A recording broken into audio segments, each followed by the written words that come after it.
We already know that relative clauses are used to add extra information about a noun or to clarify a noun.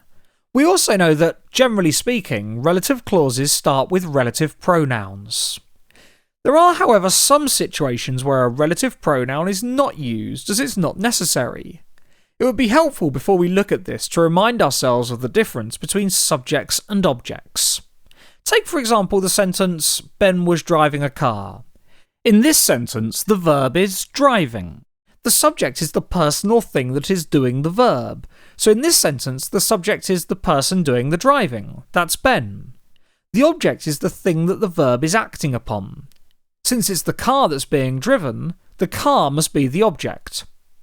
Okay, we're going to use this as the basis for a relative clause. Here's a new main clause that we're going to add the relative clause to. The car broke down.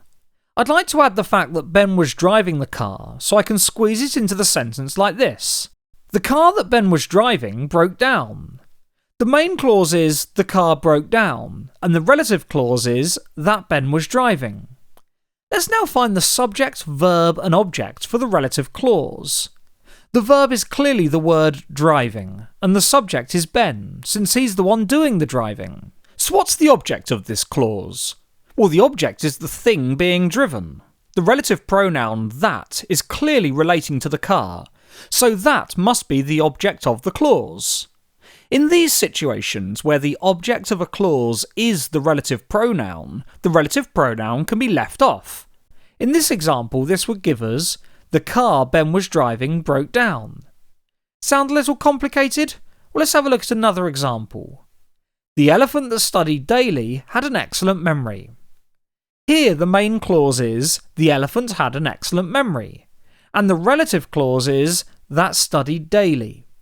So what's the subject of the relative clause? What is it that studies daily? Well, it's the elephant, represented by the relative pronoun that. Since the relative pronoun is the subject of the relative clause, we can't get rid of it. We can easily check this by reading it out loud, leaving out the relative pronoun. The elephant studied daily had an excellent memory.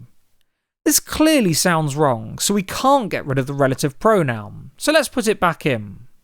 Here's a slightly different sentence though. Let's take a look. The elephant that the children visited lived in London Zoo. The main clause here is, the elephant lived in London Zoo, and the relative clause is, that the children visited. The relative pronoun at the start of the relative clause is the word that. Let's now look more closely to see if the relative pronoun is the subject or the object of the relative clause. The verb in the relative clause is visited, and the subject of that clause is the children, since it was the children who were doing the visiting. So who were they visiting? Who is the object of the visit? Well, it's the elephant, represented by the relative pronoun that. Since the relative pronoun is the object of the relative clause, we can remove it from the sentence, giving us, the elephant the children visited lived in London Zoo. When we read this out loud, it sounds grammatically correct too. If you're finding this tricky, don't panic. The best thing to do is to read the sentence out loud with and without the relative pronoun. Your instinct should tell you if the relative pronoun is needed.